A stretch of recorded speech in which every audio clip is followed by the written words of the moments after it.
What's up, people? We back with another episode of Beyond the Clientele.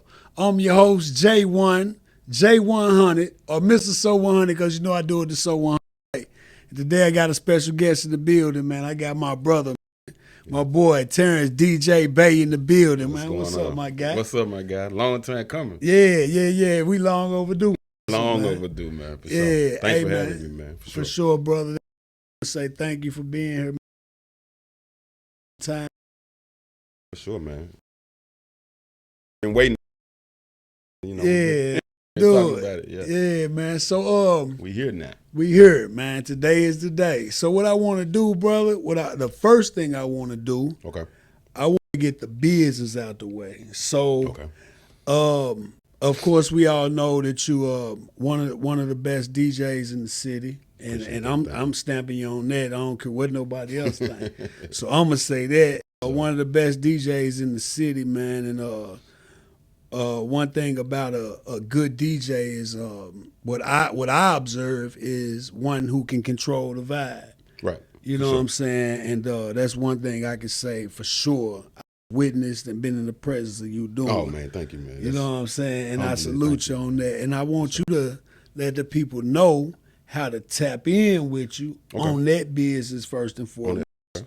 And, of course, share all your social media platforms, you know, all your social media pages and whatnot.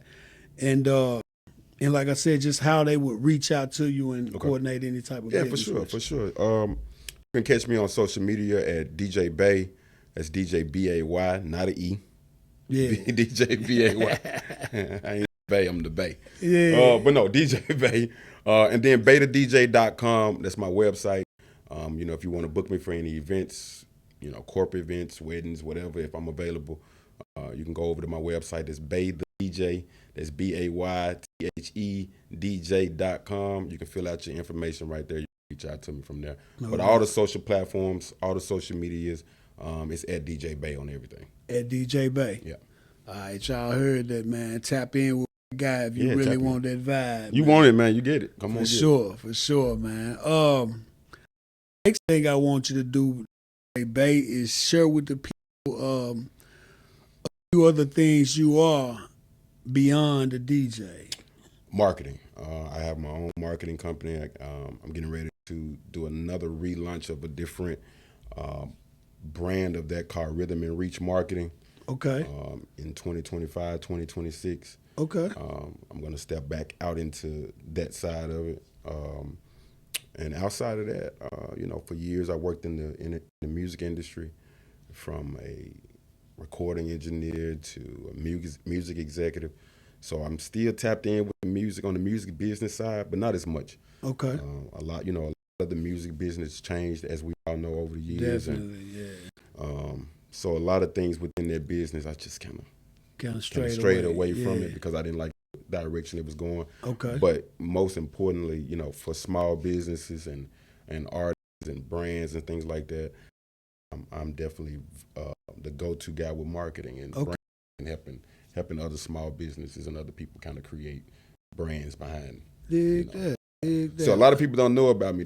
That's a new one for me, bro. Yeah, that's you know something I do. We're going to have to talk on the camera. We're going to have a sit down. That's some people don't know that behind the scenes that I do too. Okay, so when we say marketing, you did say branding, like for brands. Yeah. So for digital marketing, your social media presence, you know, e-commerce. Okay. A lot of those different things.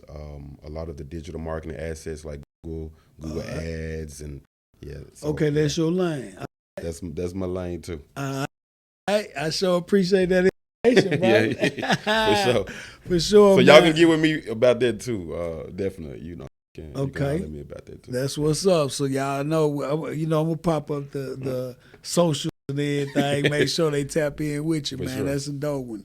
That's a new one for me too, man. I appreciate you sharing that. Yeah. Okay, so of course, you know, this joint is called Beyond the Clientele. Yeah. So what I like to do here is, man, tap into an individual a little bit more beyond that, more into the personal realm.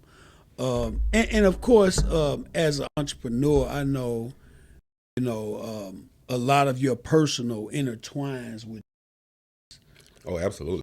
You know what I'm saying? And so and that's just me knowing it as an entrepreneur myself. Mm-hmm. So I know that they always intertwine somewhere. But I do want to get to know you, brother, a little bit more beyond that. So what I want to start with is when I asked you to share a few other things you are beyond that, you also had more that you were in the business aspect. Yeah. I want you to share a little bit more what are you as more in the personal aspect. As far as, I'm sure, of course, we all are sons, so I know you're a son. Yeah. So just to give you an example of where I'm going with a little bit more of your personal realm. Okay. What other things? Terrence, you want to know Terrence? Yeah. What other things is Terrence besides DJ Bay, the marketing guru? Man, I'm a father. Okay. I'm a son. I'm a big brother. I'm an uncle. Dig that. I got 2 kids. I'm an 18-year-old son who's now in college. Okay. I got a 6-year-old, so I kind of started all over again. Oh, you hit reset. Reset. I hit the reset button. And these are both sons. No, my son and I have a daughter. She's 6. Okay. Yeah. Your daughter is the baby girl. She's the baby girl. Yeah. Okay, so I'm sure she got a hold on you. Yeah, she does, man. She does. That's wrapped around my finger. Yeah. That's what's she wanted up, to come man. today. For real. Hey, I've had a few individuals bring their kid, and surprisingly they do good. I had one, man. Shout out to my boy, my boy who brought his son, man. He brought his son in here, man, and his son sit over there and took pictures. Wow. Videos,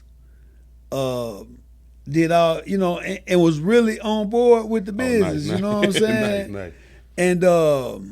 And it was just impressive to me. I think he was like 7. Oh wow. You know what I'm saying? Shout out to the Jam Rack, Damien Hype, man. Shout out to my guy, man. Shout out to my guy Damien. Damien training him to be like that. Yeah, he was so on point, man.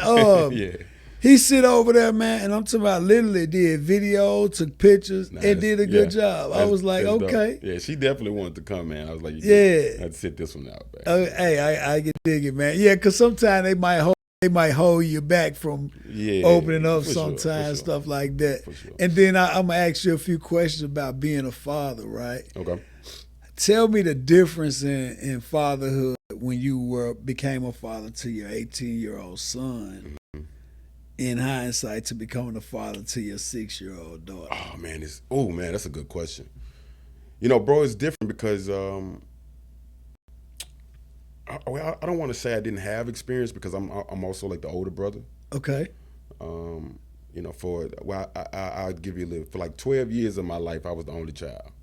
Oh. And when my mom remarried, then Blueprint comes a little girl, and then it went from that one to 4 more. Okay. You know what I mean? So so you had the opportunity to be a real like that, big brothers can be a year older. Yeah, for sure. But I was way older. So you pretty helping raise them. For sure. In that aspect. Yeah, for sure. Okay, so that's where you say your experience came my experience was a little different, but it being a brother and a father is totally still different. Totally different. Totally different. But when it came to, little things like diapers and milk, you was in tune. Okay. I didn't change plenty. Yeah. I can dig it. You know what I mean? So, okay. But fatherhood, man, like with my son, it was different because it's certain things, you can do with your boy that you can't do with your girl. Right. You know what I mean? So those things kind of made it a little difficult. And then it's a girl, man. My daughter, so you got to hold back. It's got to be a little, be a little gentle. Yeah. I remember this time, and I'm quite sure my son won't be mad about it, but I took him to a park one day. I used this story with him, and I also use it as a lesson too. And I've learned from that lesson too. I'm gonna say that too before I say the story. So we was at a park, and my son was on a swing, and he's swinging by himself. And my son's always been stocky. Okay. He's built like a tank. Yeah. And he does this flip out of the swing accidentally. Oh, he didn't mean. He didn't mean to. Okay. He flipped fell, out of his way and busted his butt, right? Okay. And I looked at him. Yeah. You know what I mean? How old was he, real quick? Maybe 6. Okay, 6. 6 or 7. All Between right. 6 and 7. And I looked. I waited.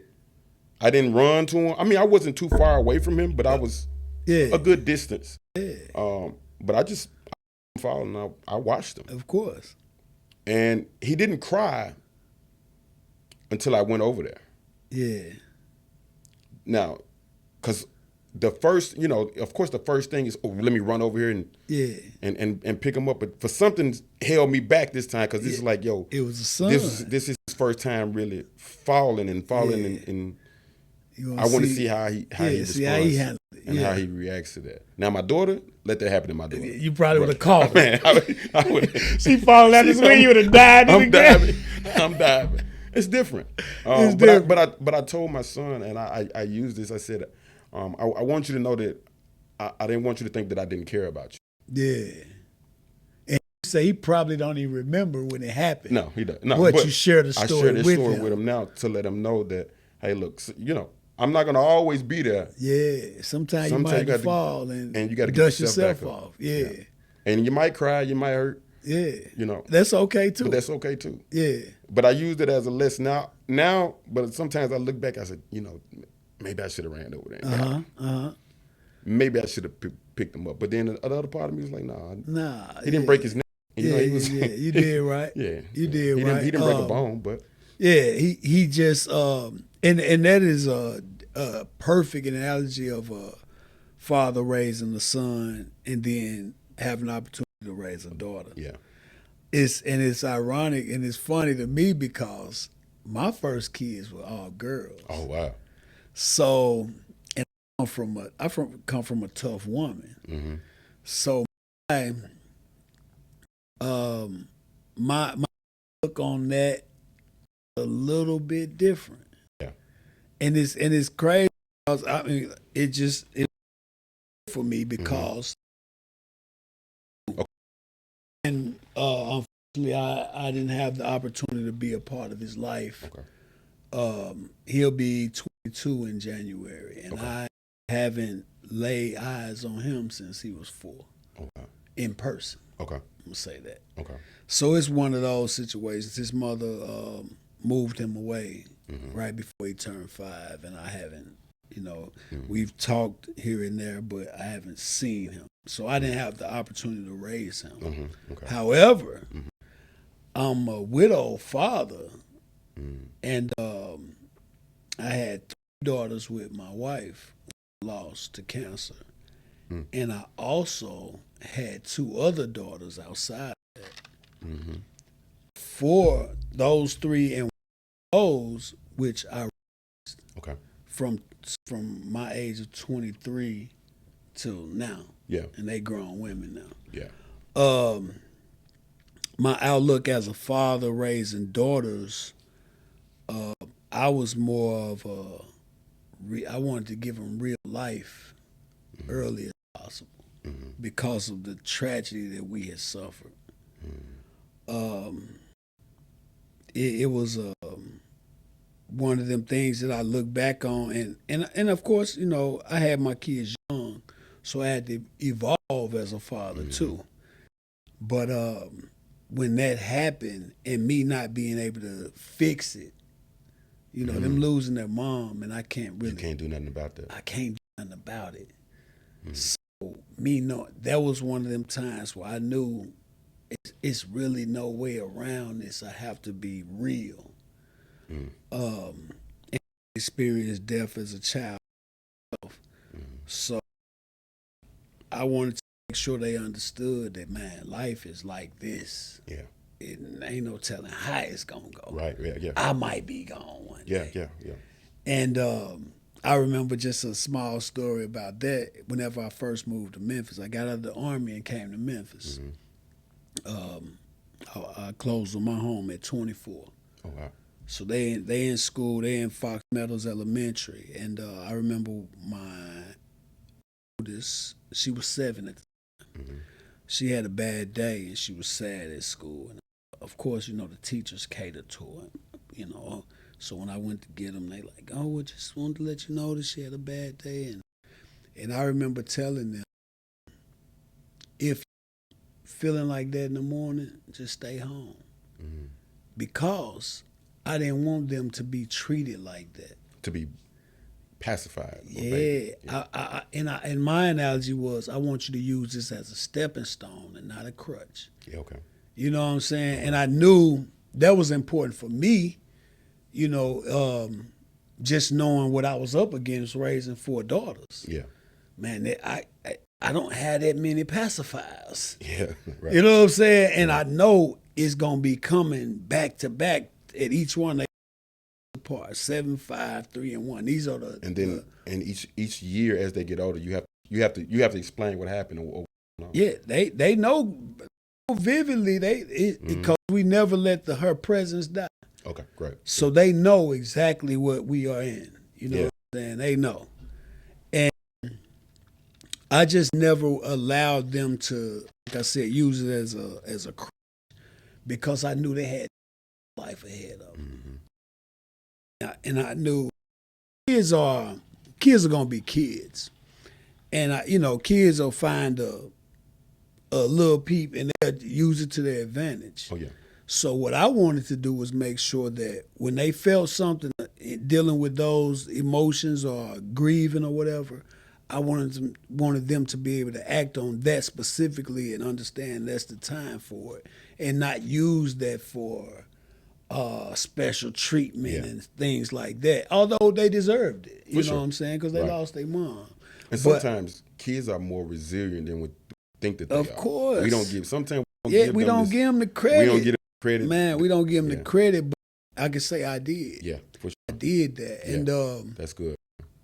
Looking back at them now that they're adults, they run into situations where they may handle it more masculine than feminine because they raised by me. Yeah. Where if they was their mom, vice versa, they probably would have had a soft place, a little more balance. Yeah. They didn't get it with me because I come from, like I say, a mom that she ain't got no baby in her either. Yeah. So it was hard for me to baby them, I should say. You know what I'm saying? So let me ask you this: now that they're older, do they regret that in any way? Nah. They don't? Nah, they love it. They love it? Yeah, they love it. They love it. They love the strength that they have. And they've stood on this. They've had relationships where hey, I was raised by my father. That's why I'm like this. Now, it bites them in the ass every once in a while. Right, for sure, yeah. It'll bite them in the ass every once in a while. And I've had times when they'll call me, my daddy. Oh, my God. Why did you make us so hard? Yeah. Why you? And I was like, I didn't know. Have a choice. No other way. You know what I'm saying? We've even had encounters where they kind of was upset with me. They all kind of came down on me hard, right? And when it all summed together, I said, man, what y'all talking about is a mom. Mm-hmm. So all this stuff, you know what I'm saying? I ain't know how to be that. Can't be that, right? So you saying I yeah. And but that's some things to do. Yeah. That. Yeah. You You know what I'm saying? It really be that. Yeah. It would be crazy how we talk these things and they, I'm saying it just, but now that life as they become adults, they really realize, you know what I'm saying? It come back full circle. Yeah. You know what I'm saying? They like, Yeah. But, and then, like I said, I knew life was going to be complicated. Right. So I raised them and extremely I can realistic. say too, like, sometimes, I'm gonna be vulnerable. Like I've been, and I'm gonna be kind of open about it. I've been there. There are times where I've found myself being a little too hard on my daughter. Yeah. Even with her just being 6. Yeah. That'll come often. Yeah. That'll come often. And sometimes I'm, Yeah, but that's your natural. That's natural. Yeah, natural is your. I mean, that when hard when is I your say natural way. When I'm being hard, I'm being a sense of I'm gonna push you to great, to be great, of course, or try, yeah, or do your yeah. best. If I'm, of course, discipline is one thing, but when you got to be firm. Yeah. When you find that moment, you firm, or you got to be disciplined, or you're gonna to daddy, and yeah. yeah, You're gonna let them break you down. You break it down, but there's times when I feel like you have to be firm. Of course. And there's times when you have to use, and when I mean that, or trying to, but sometimes because sometimes we see greatness in our kids that they don't even see. Yeah, and sometimes we can be, as parents, overzealous. Yeah. By what we see in by them, what we know they're capable of. What we know they're capable of. Yeah. And our emotion behind it passion. Yeah, that's what that is. Can be a little can be a little aggressive. Overzealous, Overzealous, right? Yeah, definitely. And nobody wants to hurt, or damage their spirit. So I'm like, and you don't want to damage the relationship. The relationship either. More important. But I'm like, hey, come on. Like you got this. You can do it. But when I'm saying it, it might be a little. You mean it. I mean it. I mean it. But I mean it. Yeah. I can't be the same way, as you were with your son. With my son. Now, I can't say that my son didn't grow up in the household with me. Okay. It was, co-parenting situation. Yeah. And did my best, from the distance that I could. And he, and at one point in time, he had to move away. Yeah. To another city. That was hard. That was tough. That was very tough. Yeah. That was probably one of the lowest moments in my life. Man, don't make me. You told me about the Kleenexes. Yeah, I'm telling you, man. No, that was probably one of the that lowest is times in my definitely one of the lowest for me. And I'm gonna tell you what with me not being a part of my son's life, it took me a long time to accept it. Mm-hmm. And I can remember some advice that was given to me because like I said, I had custody of 4 of my daughters, mm-hmm. and I was putting my all into fighting for my son, and it came by way of my mother. She said, "Take care of the kids you got access to. You can't wash the blood out of them." And it was eye opening for me because, like I said, they mom gone. Yeah. So it's like, dang. And I got them under the roof with me. They right there. And this is what I've committed to years prior to this. You know what I'm saying? I committed to them then, and that I was gonna step up and do what I had to do as a father. So that was a real eye opener for me because I was putting it all on the line, trying to fight her for him. For that, yeah. And I was in a lose-lose situation. Yeah. You know what I'm saying? It's not set up for us to win. No. In those situations. And then the craziest part of it was I didn't really want to take him. I just wanted my rights to him. Your rights, for sure. Yeah.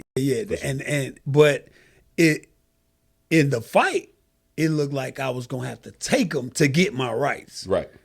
You know what I'm saying? Sure. But things didn't go right. I opened my eyes to what my mom was saying, and I fought one good battle in it, and when I lost, I said, ain't nothing else I can do. It was tough, man. My mother, great relationships, friends. Yeah. And my woman at the time, like that time, man, like their support system was so important.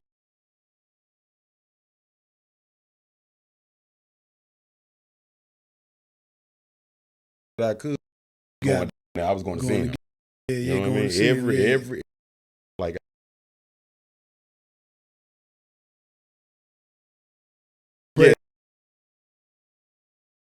I don't care. You know what I mean? Real tough. Yeah, I'm going to fight for that, and that's another part of me. Like I kind of get that spirit from my mother, man. I grew up in a where I grew up.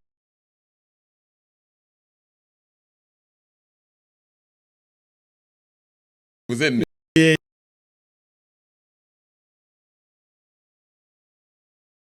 I can relate. And so I'm there all the time. And again, you know, for a long time, my mom and my dad never married. Okay. So that was that. You know, I kind of grew up in that house in a household like that. Like were they together? No. Oh, they wasn't together at all. Okay. They were at one point in time. But okay, they were an item, and then they broke up, but they never were married. Yeah, okay, they were never married. I get it. I get it. And was it was he in the city too? Yes. Yeah. Okay. Yeah. And you know, my dad was you know, for the most part, he was a part of my life though. Yeah. He was there. He was in the town. You know, he did his thing. Okay. Now, of course, some things could always be better. You know. Yeah. I mean, but I think that's us. That's the little boy in us that yearn for was what we think it should have been. Right. We don't know the circumstances. We don't know all the circumstances. And now as a man and as a father, I understand. And that's crazy because we spoke earlier. You told me that you lost your father. Yeah, 2004. What happened, if you don't mind me asking? Heart attack. Mm-hmm. 44 years old. 44. How old are you now? 43. 43. Was he? Did he have health issues? Yes. He had health issues. Yeah, he had prior to that. Prior to that, yeah. Okay. He was a little overweight. Okay. And it really wasn't. My dad. If a lot of people might know, my dad was a DJ. Okay. And that's pretty much where I got the bug from. Where I learned the game from. He also played professional bowling. Played what is it? Not AAA, but I can't remember. It's whatever's up under AAA baseball. Some that throughout my life. Okay. A lot of my family members are, especially the men on my dad's side of the family, were baseball players. My grandfather, my dad's father, played for the Memphis Red Sox, the Negro League baseball. Okay. And he played for the Chicago White Sox. Okay. So we kind of come down in the whole baseball thing. My uncle Kevin Long is a Hyde Park legend. Okay. They said he was a pitcher out there, and they say he still got the record like in state. Yeah. And that's my dad's brother. So we kind of come from that baseball background. Yeah. Okay. And I even played in high school myself. Yeah. So we all kind of come from that. So my dad, you know, over the years, you know, the knees started going bad. Okay. You know. And slowly broken down. Yeah, slowly. Yeah. You know, just started to, you know, eat away. Like he started to lose cartilage in his leg, in his knees and things like that, where it was kind of hard for him to stand. Move around, yeah. Yeah, and then started, you know, even when him DJing, like, you know, my dad used to have this thing, and one of the things that if you've been around me several times, man, you'll never see me sitting down as a DJ. Nah, I ain't seen you sitting down now. Yeah, you. I ain't seen you sitting down. You're not gonna see me sitting down. Now I might take a break if I'm not, you know, but DJing, actively DJing and sitting down. Oh no, you don't do that. It's not happening. And what sparked that? My dad. Okay, that was one of his rules. That was one of his rules. And even with his knees getting bad and being bad, he still ain't sitting down. He would not sit down. Really? What was your dad DJ name? Down Low. DJ Down Low. Yeah, that was before Down Low became what it is today. Yeah. It was before it became what it is. That meaning of it. I know exactly what you mean. It was like get down low. You know, that was his thing. Yeah. Okay. But you know, that's how I learned the game from him. But it was just little things, little nuggets that he left with that he left with me whenever I would be around him. And he's DJing and I'm going to different events and just little things like that. So he did have an active influence. Definitely. In my life. So he experienced you DJing. He saw you. He never got to see me DJ. So okay. So basically, when my dad passed, I had no interest in being a DJ. I knew how to DJ. Of course, he had taught you the game. He taught me the game. He taught me some things. I watched him. Yeah. And you know, he introduced me to music and DJs and mixtapes and mixes from all over the world. Yeah. And which I think by the end of this pod, I think people will understand why I DJ the way I DJ. Okay. Because I'm not based on one thing. Dig that. You know what I mean? I was raised around a whole influence of music. Okay. I fell in love with.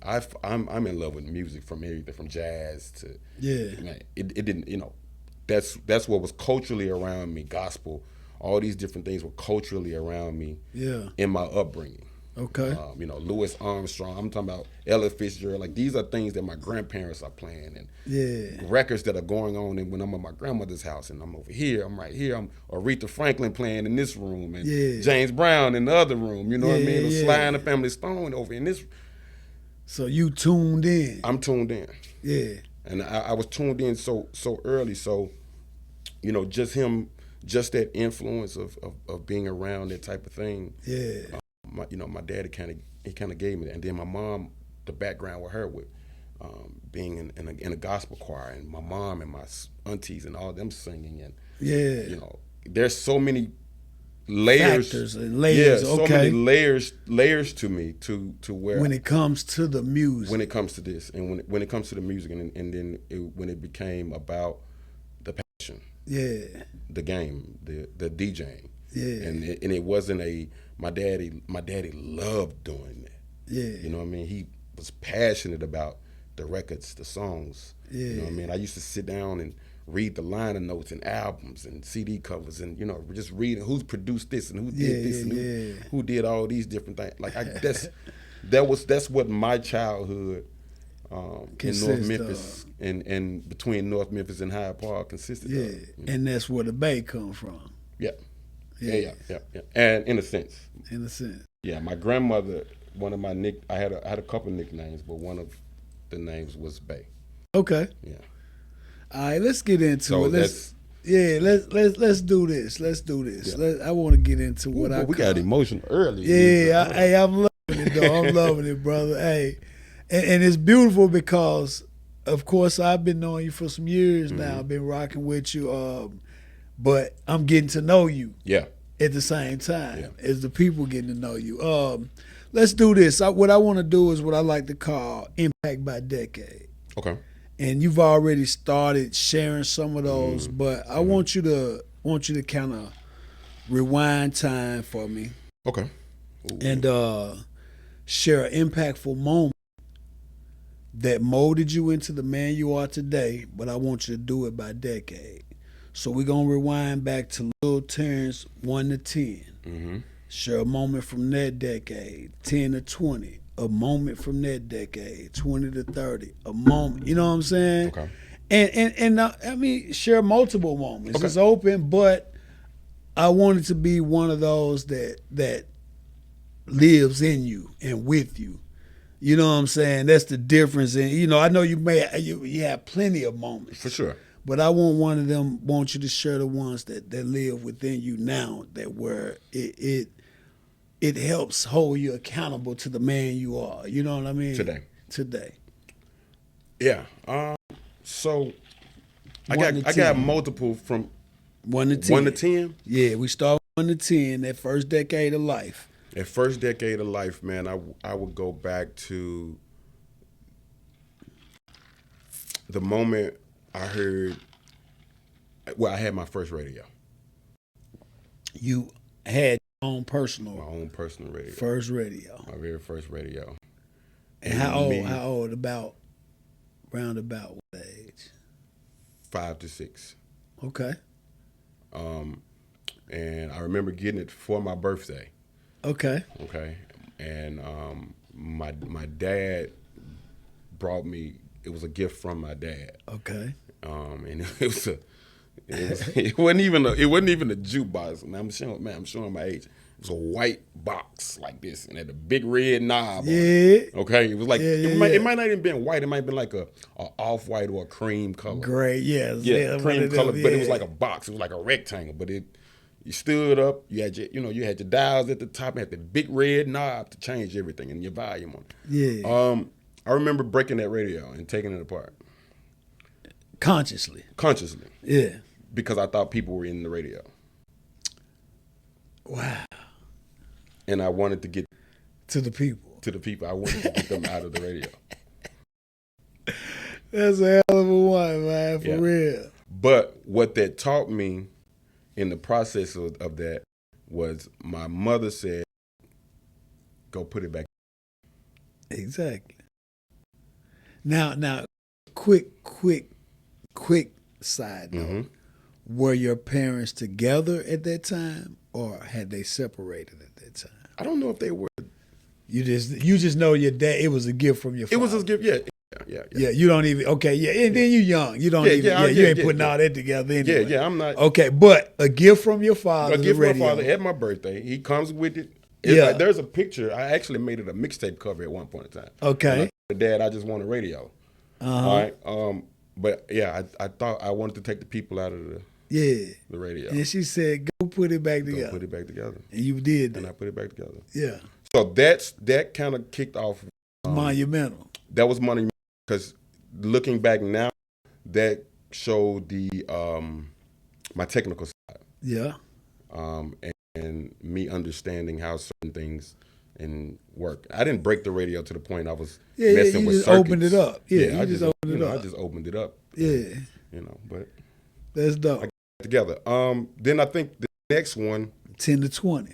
No, I got another one. Oh, you got another one in that one. Okay, let's get it. One of my first jobs while I was still in elementary school was working at Napoleon's Barbershop on Chelsea. North Memphis. That's where I grew up on Ayers. Okay. So I went to Guthrie Elementary School. I would get out from Guthrie, go across the street. I stayed on Ayers, so Napoleon's is right there. Napoleon's, and it's not meaning to cut you off. That ties to my barber journey in Memphis. Oh, really? By way of the school I went to, which was Via Barber College. Okay. And shout out to my boy K Diddy, man, the nigga who owned it. You know what I'm saying? Ken. He owns Via Barber College. He worked over there in Napoleon's. Okay. Then, before I got my own space, I worked at the Barber Zone. And this is Napoleon's nephew, Marcus Brittman. Okay. He's Napoleon's nephew. The daddy. He got the junior Napo. That's his cousin. Okay. So that ties to who I am in the barber world for real. Wow. Come on, carry on. Okay, so Napoleon. Napoleon. And I'm gonna tell you, man, as a kid, because my job was to sweep up hair. Yep. Do laundry, the towels. Okay. Clean up the shop. Sweep around. Like, I don't even see kids do that really no more. Yeah, but that was like my first job. And what's crazy is my second job was Warren Lewis, right down the street on the other shop. Okay. Used to set the hair on fire on Warren's in North Memphis. Yeah. But anyway, Napoleon's. I learned. Matter of fact, I just tied both of them to both of those. Yeah. Because being around those guys taught me work ethic. Yep. At a very, very young age. So you had a time to be there. I had a time to be there. I had a job to do, and I had a time to leave. Yeah. And I got paid. They paid me on time. Yeah. They paid me for the work that I did and the work that I didn't do. Okay. I learned that. Okay. And I learned not to cut corners. Yep. I learned attention to detail. Yes. I learned because it became an art to sweeping hair at a barbershop. Yeah. Because you got to get in there quick before the next person come in there. Yeah. And if there's 2 or 3 people getting up at the same time or within seconds, you gotta get all. You got to get all that.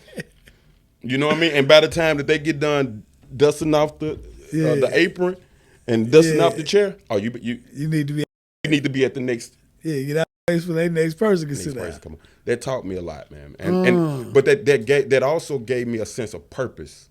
Right. Because I can't tell you how many kids I knew in elementary school. Then what? 5th grade, 6th grade. Yeah. Really 5th grade, 4th, 5th grade who had a job. Yeah. You the only one. The only one of the only ones. Yeah, but that I could think of. But At least I know on my block street because I grew up on Air Street. Yeah. Yeah. So it was either go home, go to Dave Street and make some money. And what was Dave? You said Dave Wells. Dave Wells was where they bullshit and kicking it. Yeah. So you ain't with the shits again. You want to go get you some money. I went and got the money. Yeah. But just that kind of centered me. Yeah. That kind of grounded me into, knowing what work is. Yeah, and appreciating that if you put in some work, that's how you make money. That's how you're able to move. Yeah. Instead of standing there saying, "Give me $1, give me a dollar." Yeah. You wasn't one of them kids. I wasn't one of those kids. I went and earned it. Yeah. And one day, and how I got the job at Warren's is because Napoleon was the first man. Junior cut my hair as a kid. Okay. My very first haircut came from Napoleon. Life ever came from Napoleon himself. Yeah. Right. So same thing when my family, me and my mom, we moved to Frazier. Okay. And I used to when I would leave Guthrie, I used to have to catch the bus by myself from North Memphis to Carriage House Apartments. And this is how old now? This is still elementary school, so I'm still like in fifth, sixth grade, fifth, sixth about grade. 11. Yeah. Okay. So, I'm having to catch the bus. Mom catches the bus with me a couple times to make sure I got my route. Let's get you so you know what to move. Where I'm going. You know the matter. Okay. Yeah. All right. When you said bus, I'm thinking school bus. You had to catch the matter. I'm matter bus. Yeah. Okay. City bus. Yeah. So I would get out of school, go stand on the other side, right there where Napoleon's is. Yeah. Catch that bus right there. Go all the way down to Thomas. The 11 Thomas. Take the 11 Thomas to Frazier. Dig that. And one day I'm out there. I'm sitting there, and it's so funny how life comes circles sometimes, right? Yeah. So I'm sitting at the bus stop, and at that time, in and out of Jack Purtle's behind me, all this, and Warren's barbershop was across the street. And this particular day, I missed my bus. Oh, you off the script? I'm off the script. I'm off the script. So In and Out wouldn't let me use the telephone. Jack Purtle's wouldn't let me use the telephone. Warren's, of course, they gotta let you. He gotta let me go. Yeah, he got to. Yeah, that's a barbershop. Come on, man. This little boy out here, man. Let this man use the phone. I went in there, Mr. Warren Lewis, rest in peace. Yeah. Mr. Warren Lewis let me use the phone. And he said, "Hey, kid, you want a job?" You ain't now. They ain't even got a kid in there working right now. Ain't no kid in there working. That's beautiful. You want a job? I said, yes, he sir. don't know you done worked before. He don't even know that. Yeah. You want a job? Yes, sir. Mm-hmm.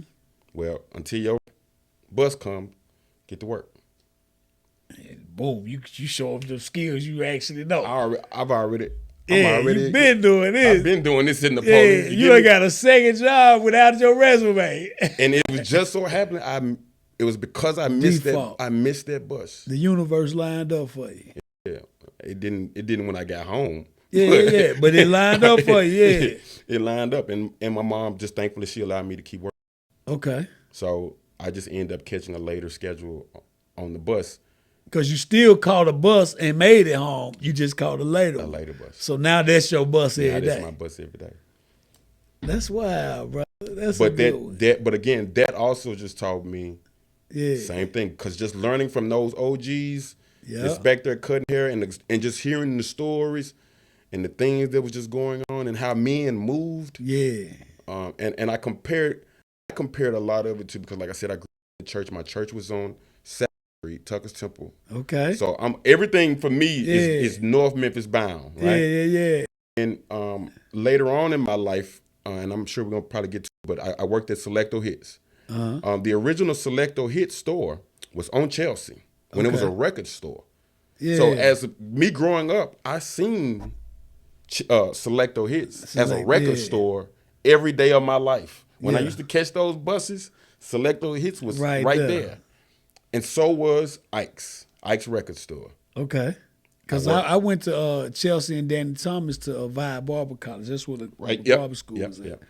Right there by what was the little food, soul food spot? It's a soul food. Yeah, it's a spot. It's a soul food spot right now. But that's the road I used to. That's that strip. Yeah, I know exactly. When you said 7th Street, I know the little area back there. 7th Street, Chelsea and Chelsea and Dunlap and Chelsea and Thomas. Danny Thomas. Yeah. Danny Thomas. That's where I would catch that bus at. Right there at that light. Yeah. Right there between Chelsea and that. That's But I used to see SelectoHits at the record store every day growing up in my childhood. Yeah. Every day of my life. And who knew? It'll come full circle. Years later, I'm working there. Yeah. Let's get to that. Yeah. All right. So this is. But I know we probably skipped some decades, but I mean not decades, but yeah. But those are impactful moments right there from 0 to 10, 11. Yeah. Very impactful. Very impactful. And that's when you establish your work ethic. Yeah. And your earner's ability. You knew how to go earn instead of always one and you know what I'm saying? Because normally kids at that age, we don't know how to earn just yet. Yeah. You know what I'm saying? And definitely not these kids these days. Yeah. I also think it was a way for my mom to keep me out of trouble, because if you know anything about that area at that time, it was extremely dangerous. Yeah. You know what I mean? But I think that was a way my mom to also have some other people to keep an eye out on me, look out for, and have some men in my life that that could help guide. And all up by default. All by default. Yeah, all by default. But mom knew that though. I think that was internally, necessary for a boy. she knew that. Yeah. And then mom, in rewinding back to what you said earlier, coming up on that, you're still the only child at this time. I'm still the only child. Yeah. So mom knowing has she had started her relationship with your father at the time? No, they didn't meet until about 12. 20 years later. Yeah, a few years later. Okay. Yeah. So mom, she really pulling a real genius single mom move with that one. Absolutely. Yeah, that's genius. These barbershops he gonna learn something. He gonna learn something. And then she know that most barbershops they can be held accountable. You can say these guys got him. Yes, they got him. They got him. Yeah, and they're gonna Yeah, we ain't gonna worry about him. Because my family grew up in that area, on that strip. Okay, so they know who you are. They know who I am. Okay. Yeah. Okay. Yeah. So it's like I said, it wasn't like Napoleon and them didn't know me, because remember Napoleon was the first person to cut my hair. Okay. Yeah. So you not only a client there, you become the sweeper there. Yeah. That's dope, man. That's dope. Go ahead and pull yourself out, man. Yeah, I'm still sipping. The next decade is what, the 10 to 20. 10 to 20. And that's a big decade. A lot of big things happen in that time, from your graduating going to high school, graduating high school. All of that happens in that one. So I know it's probably a lot of real monumental moments in that. But share what you feel is reasonable. A reasonable one from 10 to 20. Yeah.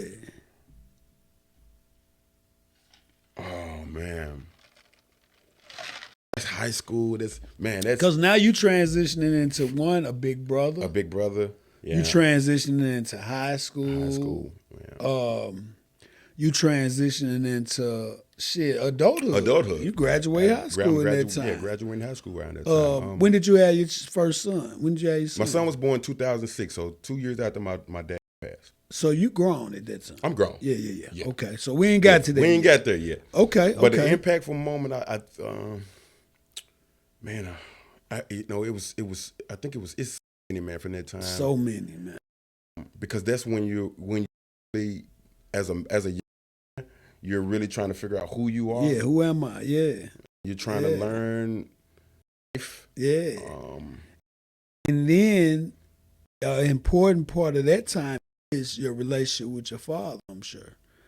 Absolutely. Yeah, that is absolutely. That and my stepfather. Yes, sir. Understanding, because that's new. That's new. Yeah, now it's not that my mom didn't have. My mom got friends, whatever, but she didn't. Yeah. They ain't come see me. Yeah. They ain't, it went all. I mean, it took a while for her to allow open them that to door. Yeah, come around me. Yeah, You know yeah. what I mean? So now you're transitioning into teenage years. Yeah. But what I would say, yeah, because that was a different transition. Like with the stepfather, when my stepfather coming on, the kids coming because with my mom, like it was like, okay, my little sister comes first, and then a year later comes my little brother. Yeah. And then I think 2 years or something like that, Another one comes. Yeah.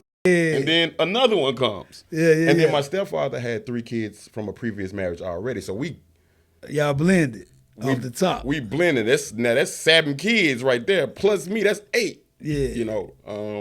That's tough. That's a tough one. Yeah. That's tough. So okay, real quick.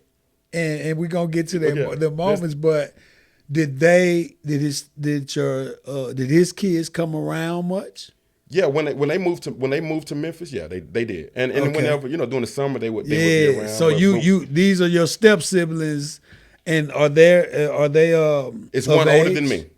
Oh, it's one older. My stepsister is older than me. She's like a year or two. And okay. Maybe even not even Some a year, months. maybe months. Okay. But yeah, so it's her and then another guy, another brother, and then another sister. Okay. No, sister, then another brother, and it's like, whoa, then it's it's a whole blended So you family. go from the only child. So that is very impactful. That's very impactful. You transition from an only child to first 5. It's being 4. Yeah. And then adding to that. They kept adding a whole basketball team. Yeah, y'all deep as hell now. That's what's up. Shout out to Mom. Shout out to y'all, man. Shout out to y'all, because they made it. So how? I just want to know this. I want to get to the impactful moment. I just want to know, how was that transition for you? Was it uncomfortable? It did. It got uncomfortable at some point. Hard to adapt. It wasn't at first when it was just kid. No, not even that. But I love. Look, let me say this. I love all my siblings. I love all y'all. Like, yeah. We just talk. We don't take this personal. Just going back in history. Yeah, we don't take it personal. But I love all y'all dearly. Y'all know how I feel. But was that challenging? Absolutely. Yeah, of course. That was challenging. But at first it was simple because I didn't mind having a little sister. Matter of fact, I wanted one. Okay. So this is your sister from your mom. Right. My when mom. She came, by now, I'm 12. Slightly adjusted to the step siblings yet? Or they ain't even came in? Not really, because I think I only met them like once or twice. Okay. Yeah. So now this new sister that mom has kind of bridged the gap. Yeah. Because now all y'all got to share that little sister. Yeah, we all got to share. Yeah, y'all got to share her because that's his and hers. Yeah. That was that just sounded like a hell of a transition. It was. But I guess in those situations, I had no. You really choice. I ain't have a choice but to. Yeah. I couldn't do nothing but accept it. Yeah. Of course. I never mistreated none of my brothers and sisters. Everybody meshed together. I never mistreated anybody. Did I pick on them? Of course. Brother, you big brother. Yeah. But that's a normal relationship with siblings. With siblings, yeah.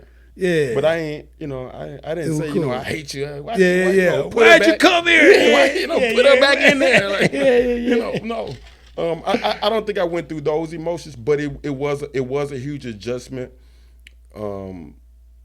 Just being from the only one to so many.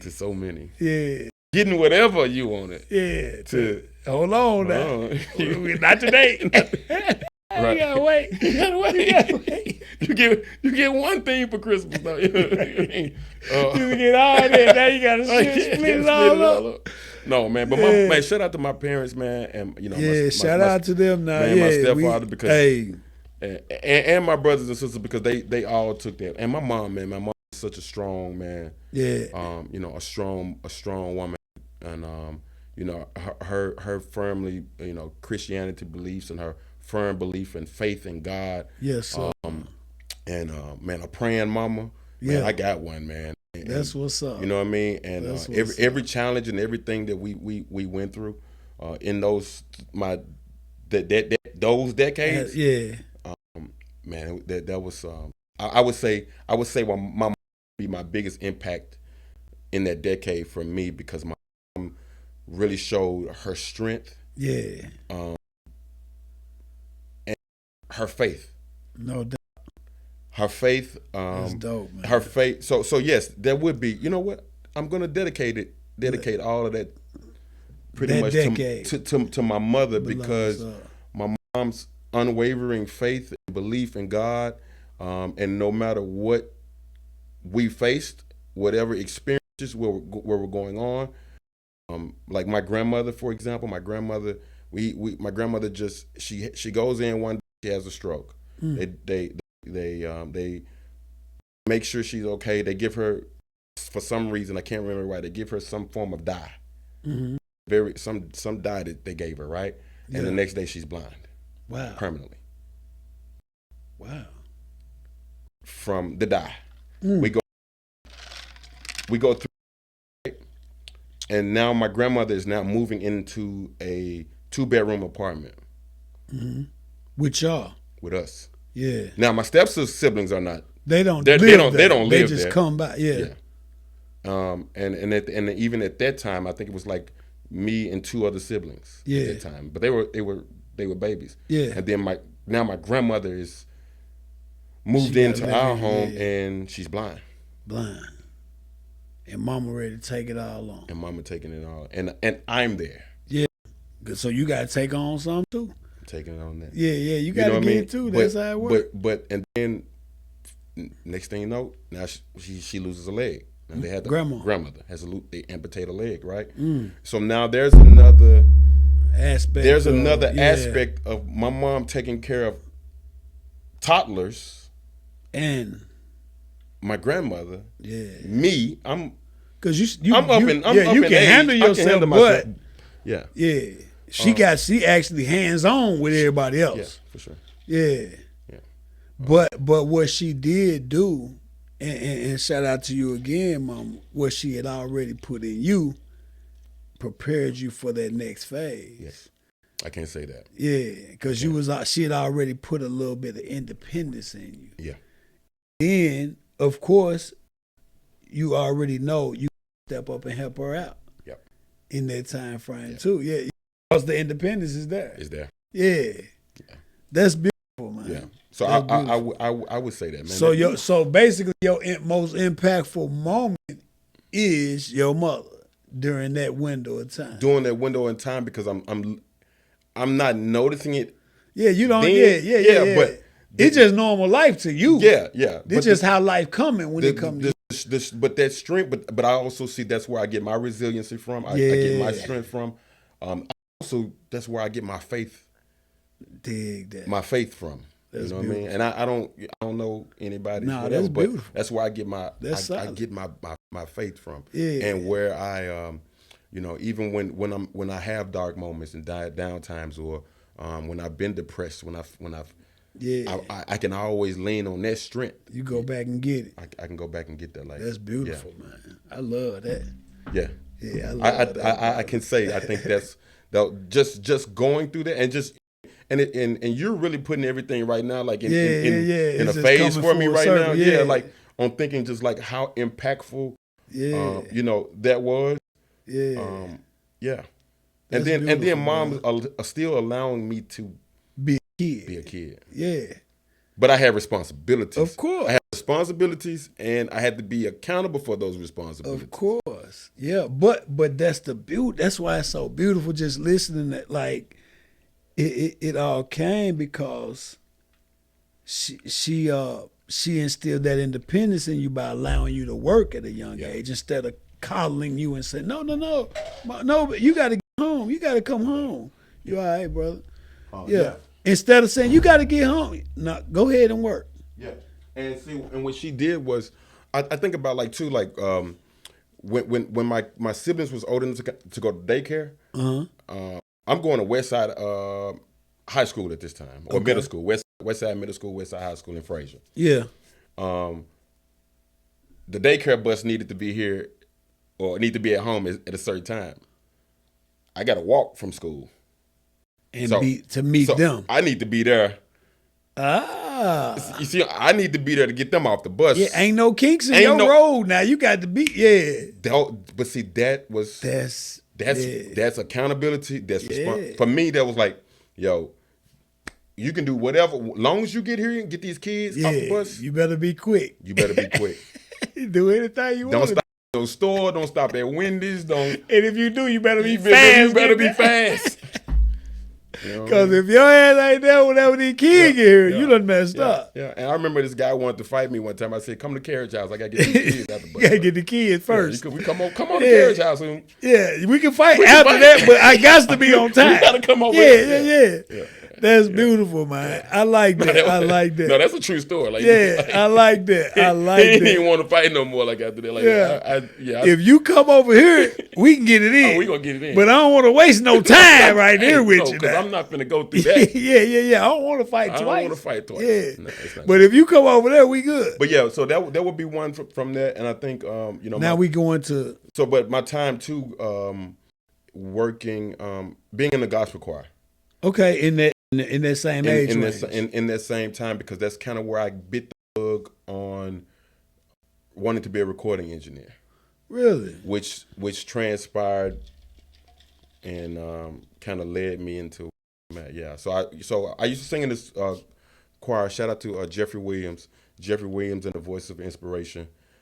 Jeffrey and them, they're still doing their thing. Okay. And Jeffrey was the grandson of my pastor at our church. So I sung in the church choir, and for years I was always tugging on Jeff, his coat, like, hey, I want to sing in the voices. Hey, I want to sing in the voices. Okay. You ain't ready yet. Because that's separate from the church choir. Right. This is the voices. They traveling. Yeah, they doing things in the community. This is his community choir. And they gaining traction. He got singers from other churches. Okay. So and I'm like, man, I wanna do it. And my bigger cousins, they in the choir. I'm like, I want it. And then when we recorded our first album, man, and shout out to Jeff because he dedicated that album to my grandmother. She passed doing the recording of that album. Okay. But going into that studio, man, that was a new way. That I knew I wanted to be involved with music. I didn't know what way, because also during that time, making beats. I'm producing and doing things on my own, and then me and my friends, we had a little rap group, So real quick, I want to rewind. I want to rewind and see where did the DJ. How did that come about? Yeah, right after my dad passed. My dad had gigs. No, I'm talking about when did you start learning? I'm gonna say that. Oh, when did I start learning? Man, probably 8 or 9.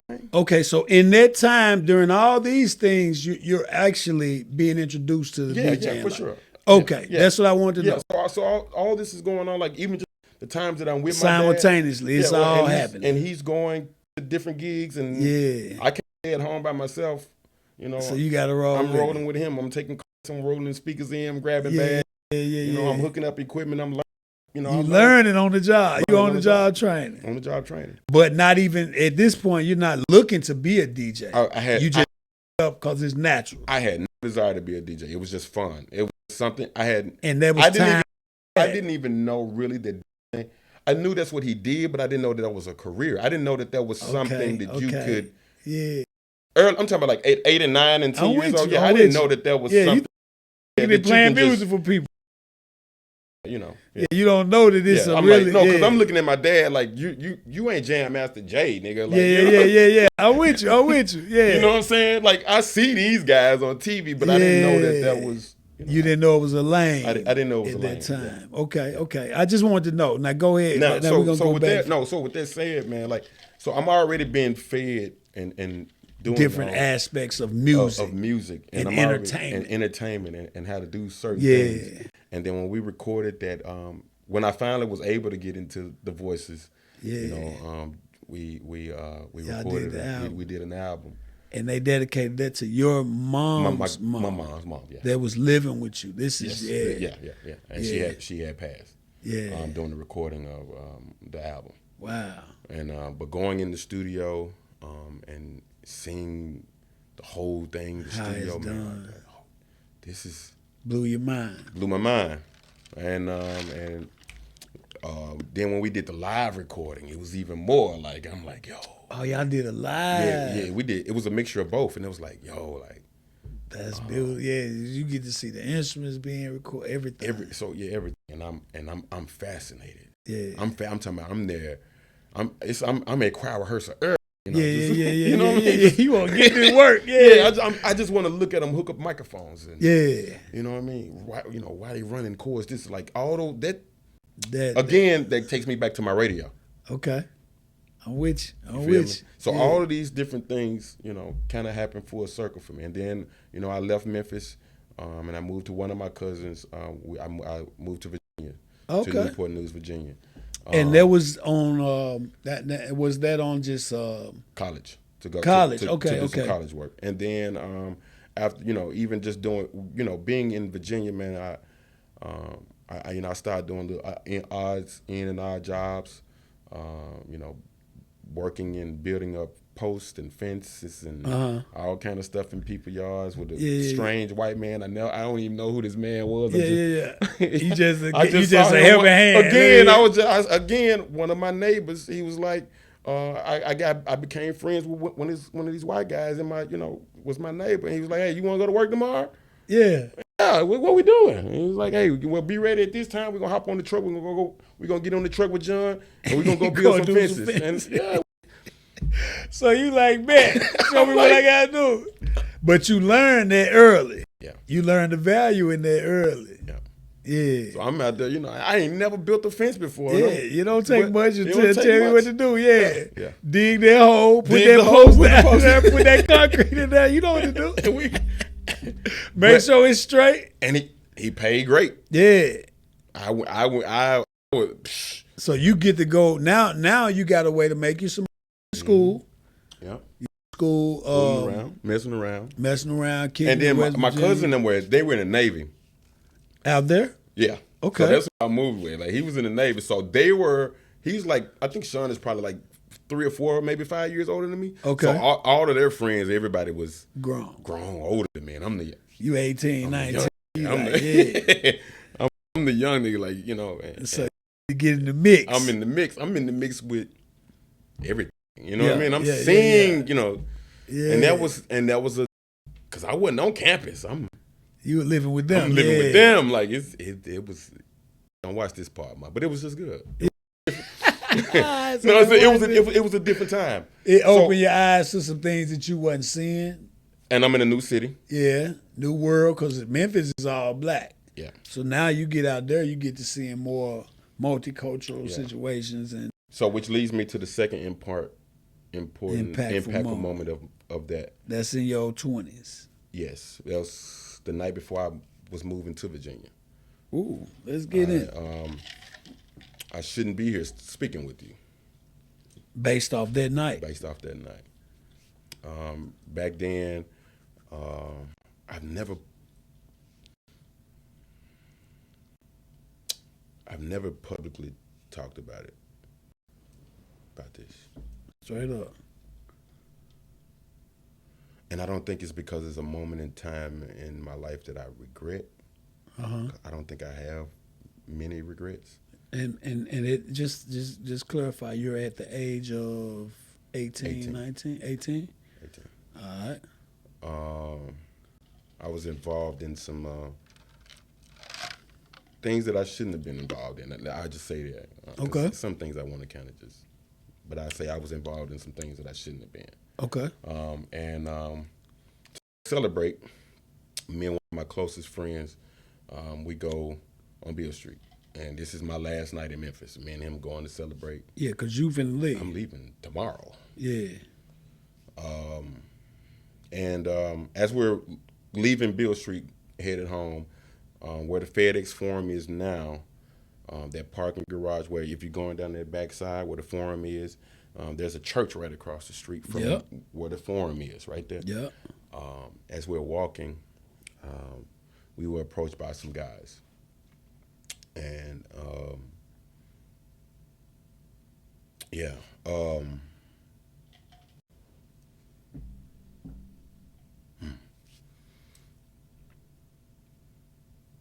Yeah, and we got our backs faced against the wall of that church.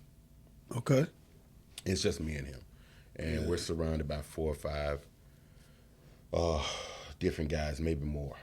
And, of course, the crowd of the people who are just walking to their cars. And we're basically getting hemmed up and jumped. And I remember something saying to me, swing. And I swung.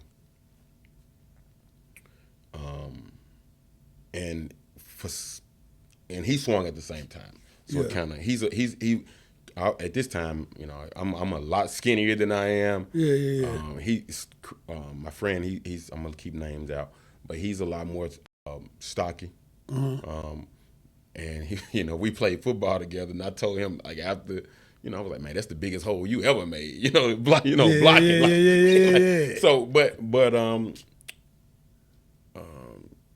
yeah, we would jump, and I get to the as I'm running, I don't know if this guy was a part of them or not. He clotheslines me, just out of nowhere. Like, I'm thinking I'm breaking free, and all of a sudden his arm just go, you know, and I'm out. Clothesline. He throws back. Guy pulls the gun out, shoots it right close to my head.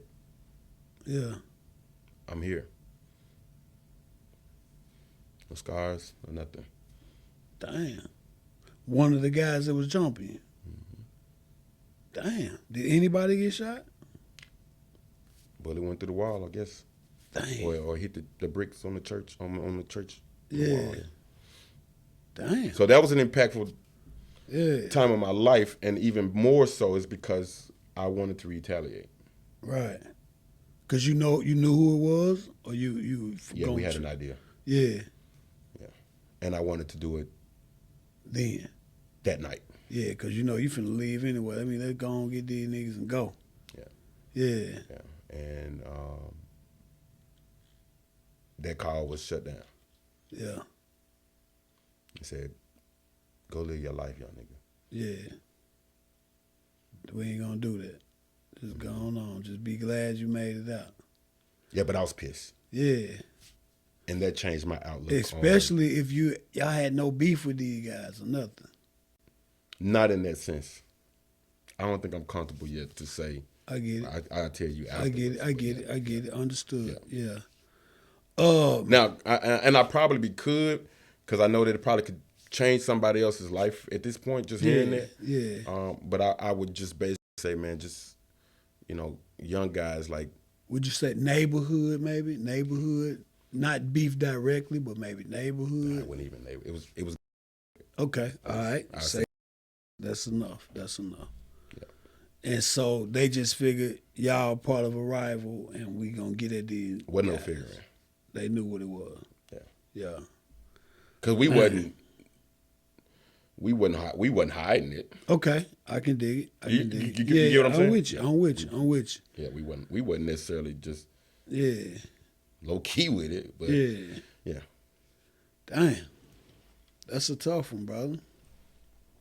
But that moment changed my life because, for one, I survived. Two, who knows what would have happened if we retaliated and went down that path.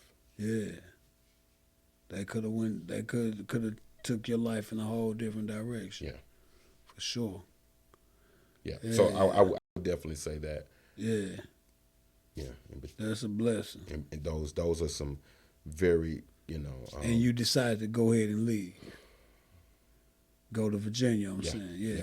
I mean, my flight, everything was booked. Yeah. Like hours later. Yeah. That's another one of them full circle moments for an individual like you, though, because if you think about your upbringing and the effort that your mother had put forward and the faith that your mother had, all of that would have been going against it. You know what I'm saying? I mean, even you being shot, that was going against all that. It went against everything that, that you stood for. That I stood for. Yeah. And whoever said, nah, go, that shout out to them for sure. For sure. Yeah, because that's it takes and you know, one of those guys that I was looked as the leader of my crew, but because you was mature. I was mature. I was almost like the leader, but I was the quiet leader, and I was almost like the one that you didn't think would do anything either too. Yeah. Not that I never portrayed. No. I'm with you. I never portrayed that, but to just being a part of or affiliated with the right people, some things can be done. Yes, for sure. Yeah, you don't have to be for sure, and I think for sure, two things can be true at the same time. Yeah, for sure. But but even through going through that too, Jay, let me tell you, like my dad used to tell me, and this comes on a little later when we was rapping, right? When I had my little rap crew and I was making beats and I was producing. My dad used to tell me all the time. He said, "You can't straddle the fence, son." Yeah. He said, "You gonna sing gospel? Yeah. Or you gonna be rapping?" Yeah. You can't straddle the fence. You can't straddle the fence. Which one you gonna do? Yeah, and that's him evaluating from his perspective of life, because you can't do that. You can't straddle the fence for sure. Yeah. And as a youngster, you think you can. It seems like it's okay. Yeah. But until manhood, as you evolve into manhood, you realize what that meant. Yeah. That's dope. That's dope, bro. And even just to further back on that, like I think the next part of the decade is getting ready to come up too. That's 20 to 30. Yeah, let's get there because that leads back off of kind of because again this is also at the same time my dad's still here. Yeah, he's still present. He's still here, right? Yeah. And my mom, I'll never forget this one night, man. My mom woke me up. Like in my sleep, like I'm sleeping. Mm-hmm. Mom comes in and she's trying to lay hands on me. She's a minister and all. By this time, she's a She's in deep. There. She deep. My stepfather's a minister. Yeah, they deep in there, man. So, mom comes in there and I'm asleep, man. And mom is, I'm like, what is this smell? I'm not because I'm half asleep. Mom putting that oil on. Mom putting. Mom put that bless oil on that boy. Mom putting that bless oil, man, on me, man. And I think because I had just moved back into our house, I had went through a little transition myself, and I had moved back in for a minute. Okay. Mama rebuking any demon that came with you. They got the roll. They got a roll. Yeah. But mom came in there, and mom told me, she said, I said, Mom, I'm fighting her. Like, I'm like, yeah. Well, come on, Mom. What you doing? She said, I'm trying to pray for you. Okay. God woke me up out of my sleep to come put something on you and give you this message. Okay. I said, what is it, Mom? You're gonna make it in this music business. And we prayed on that. Okay. My mom has never been acceptive of me doing certain things secular. Ungodly. Yeah. I probably heard my mom. Most sanctified women don't play that. Mamas don't play that. I probably only heard my mom curse one time in my life, and I think the only word she said was hell. And and hell isn't a curse word, but in the context of how she used it, she meant it. What the hell you doing? Yeah, something like that. Yeah, she meant it like that. She meant it as a curse. Not as in the heaven and hell sense. Yeah, for sure. I've never heard of her. That's beautiful. She's, you know what I mean? Yeah. Never cursed at her kids, never, none of that. Yeah. No matter how mad we made her, yeah, she would find other words to say, but she really never cared for the secular part of my life. I can dig it. I remember one day I used to work with this guy. He was an R&B artist, and he used to come over to the house, and we had this little setup like in the. Yeah. And he would come in there, we would record and work on music. And she walked by the room one day and she said, that sounds really great. And that was. And this is y'all doing R&B. We doing R&B. Yeah. Now, not that my mom did, because yeah, my mom, she in tune. She loved like her Prince, her Michael, her Luther. Yeah. But playing certain type of music, especially hip hop and rap. Yeah, that wasn't the path. She wasn't. Yeah. She wasn't. Now she's cool with R&B, but when it was like a lot of the gangster rap, mom she wasn't. like nah. No, she really wasn't with that, and she really wasn't with the downgrading of women and of course not. Of things in that nature, right? Yeah. So, but she walked past, and she's like, and then one day, she sees this and she hears this, and I'm making beats in there. And she comes in there, and one day and next day she like, yo, add this. Mm-hmm. Can you add something that? She putting her input in. Can you add something that sounds something like this? She just walking just past, just randomly. Yeah. And then, she kind of, I don't want to say she accepted, but I think she accepted God's path for me, though. Yeah. I don't think she accepted the secular, but I think she understood that God knows that I'm going to go through this path. Yeah. You get what I'm saying? Like, and you although you're not on the spiritual path she wants you to be on, it's still righteous. Right. You still ain't on no, it's not a negative ring to it. Yeah, you know what I'm saying? So I'm sure that played a part in it, because you could have been doing all kind of other shit. Yeah, for sure, because we was. Yeah, plenty of shit going on. Other homies, we were definitely rapping about some, some other different things, No doubt. And, we was, and even if at that point, like, we was starting to make, like, we was picking up some noise, like, in the strip clubs and, some little minor things. And I went to West Side, so I grew up with Lil White. Like, Lil White was a real close friend of mine. Fraser Boy stayed in Greenbrier Apartments. Okay, yeah. So we used to walk through the train tracks from Carriage House to get to Greenbrier. Yeah. But I knew, Lil White growing up and all, like, we were all, so, as we started opening up for Lil White, doing shows for White. And come back full circle. I'm at SelectoHits. Guess where Lil White is at? Hey, he's at SelectoHits. Brother! Yeah. I've had so many full circles moments in my life. That's the universe aligning. That's when I knew about what I learned by purpose. Yeah, the universe aligns when you're on your right path. Yeah. See, so you'll go through times where it'll be like, man, ain't nothing going right, ain't nothing working. Yeah. Ain't nothing coming together. That's because you're not on your path. Yeah. When you're on your path, that's when the universe aligns. Yeah. That's beautiful.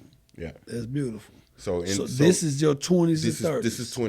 This is between my 20s and 30s. Yeah. And then I would say the next impactful moments, of course, outside of my son being born. Okay. That's milestone. My dad passing, because if my dad didn't pass, I probably wouldn't be DJ Bay that we know today. I would probably still be in the music industry. Okay. In some form or fashion. But I juggle both of them at the same time, even during my career at SelectoHits. Okay. Let's rewind. I want to get into that a little bit more. Your son. Because how I ended up at SelectoHits is very interesting too, but go ahead. Yeah. I want to get into that. You said your son was born 2006. And your dad passed in 2004. So he passed before your son. Mm-hmm. Okay. Let's go back to that. Let's go back to that time. What were you doing during that time? Like, what lane were you in as far as the music and the I was producing. You were still producing and rapping at that time. Producing, rapping, and still singing with the choir. With the choir. Okay. And so Pops got a chance to witness that. Yeah. In a sense. Yeah. Because we recorded the album. I left Memphis in 2001, and and just doing that transition and time period, like we come back and do certain things for the album. Yeah. And then whenever he passed, you back in Memphis at this time. I'm now just transitioning back to Memphis. Yes. Okay. Now that's an important time for me. What I want to know, what what were you doing during that time specifically? Specifically rapping. I mean, outside of a regular job. Yeah. Rapping, producing, trying to get me and my guys on. Okay. Trying to get my beats heard. Okay. Working in the music industry, working and studying the craft. The business. Yeah. Learning everything that I could. Yeah. Going to court DJ retreats. And going to see Janie Jennings. Open mics. Going to see Janie and meeting all these different people. Wendy Day and going around meeting. You remember Hypo? You remember Hypo? Now? Going on doing all that time. Okay. Yeah, so I'm going around doing that, and basically building a network, and trying to get my guys to understand the value of that. Yeah, because network was really the game back then. For sure. You had a network that was the lane to get your music heard. Yeah. You know what I'm saying? And so doing the time, I kind of started realizing, like, I don't want to. Okay, this is taking longer than I thought it would. Mm-hmm. Let me take another aspect of it. So I bought a book, Donald Passman, All You Need to Know About the Music Business, which is the Bible, and it's still considered like the music industry Bible. Yeah. The blue edition, blue and red book. Yeah. I bought that book. The softback John, right? Yep. Yeah. And I studied that book day and night. It had the sample contracts and all that in there. Yep. Yeah. I studied that book, and I'm like, yo, this is guys. I'm telling my guys, my homies on my nigga, like these are not just my guys, like these like my close friends, my best friends. Like, you know what I mean? And I'm like, yo, this is what we need to. We need to be doing this and doing that. Like me, Corey, Ellery, Harwick, 5'9" with the CEO apparel. Oh yeah. All of us. For real. It was look, Corey. Corey with Rayford? Corey Jones. They used to be in the squad, Corey. Oh, okay, yeah. Corey, okay, tall Corey, yeah. Corey was like one of the guys. He would come in and like just do some ad-libs or something like that. But we used to all just be in my apartment just doing y'all thing, recording. My cousin T-Mac, the specialist, we had this one song, man, and it was called "Do Something," and it was picking up. It was gaining tracks. It was gaining tracks, and it was like, man. Clubs was playing it, you know what I mean? And we would just, it was getting there, but you could see the light. We could see the light, but it just, I know the feeling. Yeah, Trust me, I know the feeling. It just never felt. And it never got over the hump. It never got over the hump because now we're looking at it. Now I'm looking at it. Okay, it didn't get over the hump. Why didn't it get over the hump? Yeah. Now that goes back to now. Let me go learn. Yeah. Let me go learn this. Book, yeah. I'm now. And it boils down to, it's crazy because I experienced that same thing. It boils down to we ain't push it hard enough. Yeah. Because all you had to do was take it somewhere else. Oh, we had to go somewhere else. The hump was Memphis. Yeah. Get up out of this mother. It was gone. It could have been gone. It would have been gone, for real. Ask Corey right now. Corey to this day, every time. Corey, matter of fact, told me the last time he was here at Classic Soul, Corey said, hey, I found some CD. I said, bro, you got to give me it because I don't have a copy of it. Yeah, you need that. You need that on deck. Like I need it, but no. So man. So at that time, that's what I was doing, man. Trying to get us over there. And then I realized that, hey, as in the midst of me doing, I started caring more about the business than I started caring about the music. About the music. Yeah. And creating the music, because you know what? I knew one thing. I know I can make some beats. You knew you can make it. It's about the business part was complicated. Making it part was easy. It was easy. And that started my path onto going to college again. Okay. And getting a master's degree. Getting my bachelor's degree in music business. Music business. So that led that, and so on and so on. Okay, now let's do this. I want to know if you remember what you were doing when you heard what happened to your pops, when your pops passed away. Like, did you get a call? Were you what were you doing at that time, or how did that play out? I had just got home And I just fed. I had a pet snake. I had a red tail boa constrictor. And I literally just put the rat in the cage. Yeah.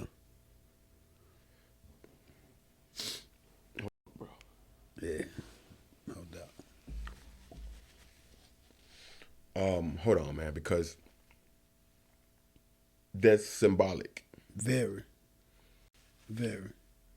That's why I wanted to ask you.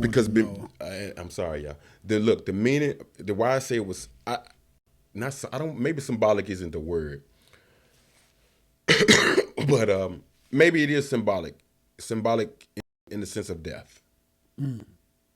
What you mean? You talking about putting the rat in the I've literally, literally minutes after me putting the rat in the tank, I get a knock at my door from my dad's closest friend, and at the same time that she's knocking at my door, my uncle is calling me and saying my dad ain't moving on the floor. So he at home when it happened. Yeah. Okay. And my uncle is staying with him. Yeah, they together. Yeah. And yeah. Yeah. And it's symbolic. And I say that because the way I had to frame it for myself was meaning that, man, at the same time that I gave this snake this rat, my dad was dying. Yeah. Or had died.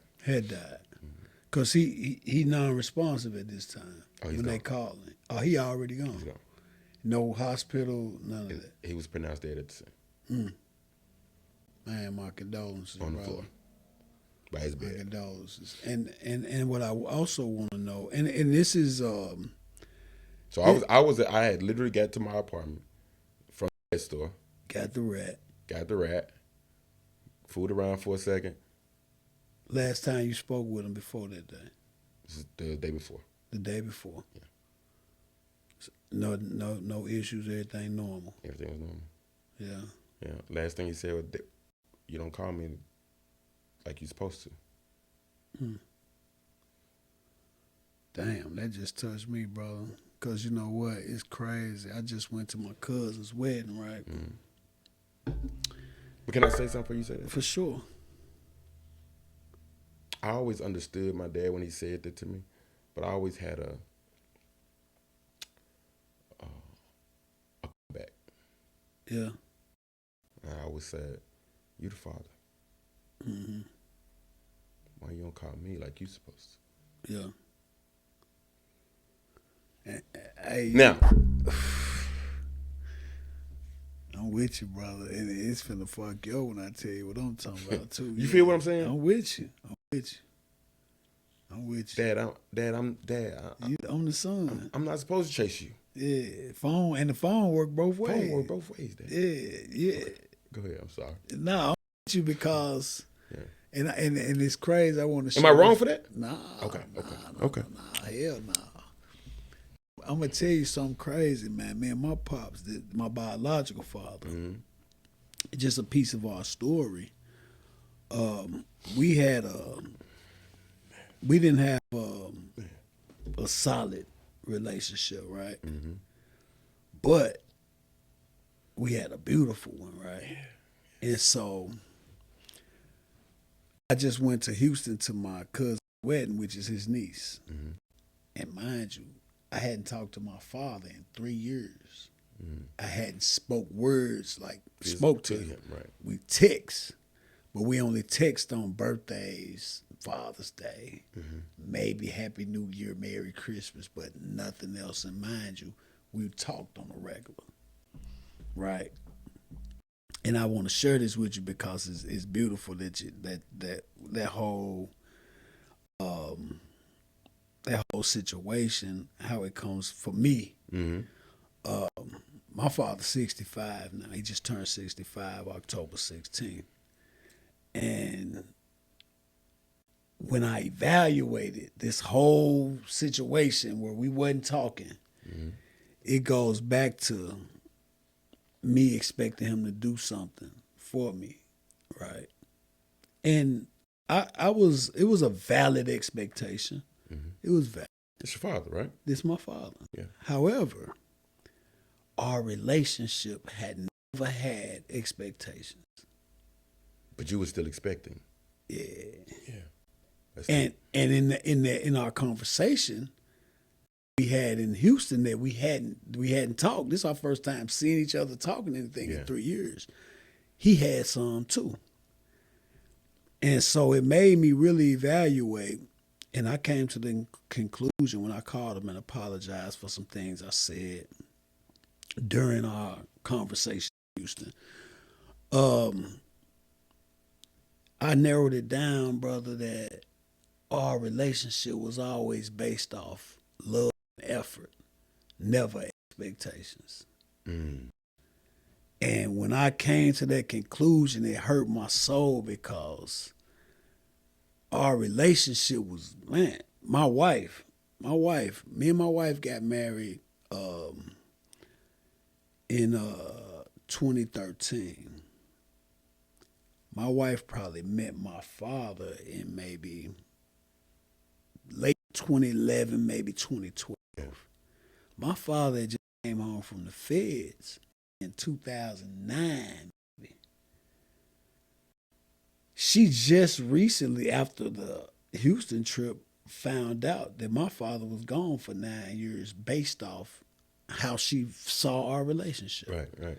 Like, our relationship was so solid and just looked so good to her. She thinking we've been father and son, daddy, since little boy. Right. And it was never that. It was always beautiful. It was one of them. He remembers. I don't remember when I was younger. Me and my mom went to his crib when I was a young kid. But what I remember, our first meet and greet in my life, in my understanding, I was 13. Went to visit him at 13. Boom, he bring me home. Go visit him again at 15. Bring me home. These summers I'm spending with him. Or a little bit of time in the summer. When I see my pops again, I'm probably 17, 18. So it's years later. Yeah, we jump in years every time. But every time we came together, it was seamless. Because I never had no expectations. You know what I'm saying? Yeah. So that's why when you talking about right now, when you tell me how you lost your pops and y'all had that conversation, it touched me because I'm like, man, I let them years go by, man. And he did too, because he had the obligation also. Right. And we both playing the stubborn role. He called me. He called me. He ain't called me. I ain't called him. He doing the same thing to me. Because as I got older, my stubbornness with that, because I think I got to the same point like you are. Like, there was no expectations anymore. Yeah. Like, Dad, like, you ain't all game. Yeah. You done missed partner. You feel me? Yeah. But when it's my time to, hey son, I need some help to go DJ. Damn. Yeah, I'm coming through. I'm coming. Yeah. I'm there. No, bro. No, listen. Bro, you just gave me this revelation. Yeah. I'm talking about today, years old, realizing. Love and effort. No, I'm just realizing. Dad, when I said, Dad, I got a baseball game. Yeah. Or a football game. Or I got this. Yeah. Or we got a choir concert. Dad, you wasn't there. Yeah. But, hey son, I'm DJing. I'm gonna need your help. You showing right up. I'm there. Yeah. That's different. That's different. See, I'm gonna have to go home and process this because you just made me think of, but my expectations for him early on was different. Not saying he wasn't. Not saying he wasn't around and he wasn't active. You missed some child support payments. Yeah, but see, the beauty of this whole thing is every time you showed up as a son. With effort. Bags in hand. Yeah. Speakers. It was never expectations. That's what I had to come to the realization with my father. If I hold it to him, it won't be right. It won't add up. Yeah. If I hold it to the fire, it's gonna burn. It's gonna burn for sure. So and the wild thing about it is I should have been did that if I was gonna do that. Right. Here I am now in my 40s, he's 60s. Ain't no need to hold him to the fight now. Yeah. So that's the beauty of it, man, where I'm like, leave it at love and effort, man. Yeah. And you know what I'm saying? No, we didn't leave that without saying, everything was good. Dad, come on, Dad. I was busy. You was busy. Yeah. You know what I mean? We make those excuses. Hey, I love you. I love you too, son. Yeah. Whatever. But that right there, and I say this to say because my pops he had to touch his 65th because his oldest brother, everybody close to him didn't make it to 65. Yeah. His brother just died at 64. His oldest brother, who he looked up to, that's my uncle. My uncle, everybody thought I was his son because my dad lived far away. So they seeing me with him, they like, oh, they must be up. Nah, I'm his brother's son. I'm Tony's son. You know what I'm saying? So I say that to say like, and that's why I wanted to know where were y'all? Like y'all spoke the day before. Yeah, we spoke the day before. Y'all had, although it may not have been, but y'all were intertwined at that time. We talked maybe once or twice a month. Yeah. That right there is important, man, and that's why I say I'm glad it touched me because I recently mended it with my pops, and I couldn't imagine if I'd have let that shit go, that shit would have got to me. You know what I'm saying? Even though he's still here now, right. But it would have been hard on me, man. That's why I asked you that because I want to know. I'd rather be in a good and honestly, at that time for me, I've got my own place. Yeah, you grown man. I'm grown man. I got my own apartment. Yeah. He can't daddy you right now. Yeah, you know what I'm saying? And that's how I am with mine. Like you can't really you can't parent me. Yeah. But our daddy-son, father-son friendship was amazing. It was amazing. Yeah. Man, you know what I'm saying? And when me and them we linked, sure. That's what I'm talking about. And I'm gonna tell you something too. I keep my beard because my daddy didn't like it. For real? Yeah. He cut his off. No, he didn't. He didn't like beards. Oh, he didn't like beards. He didn't like beards. Period. So when I started letting it come in like early, 19, 20, he like cut that shit out. Cut that shit out. He didn't like it because he was always smooth faced, always debonair. He thought that was how it goes. Man. So he really wants you to be him. For sure. Yeah, he wants you to do what he doing. Yeah. He goes, what is this? Yeah, man, I'm keeping my shit, man.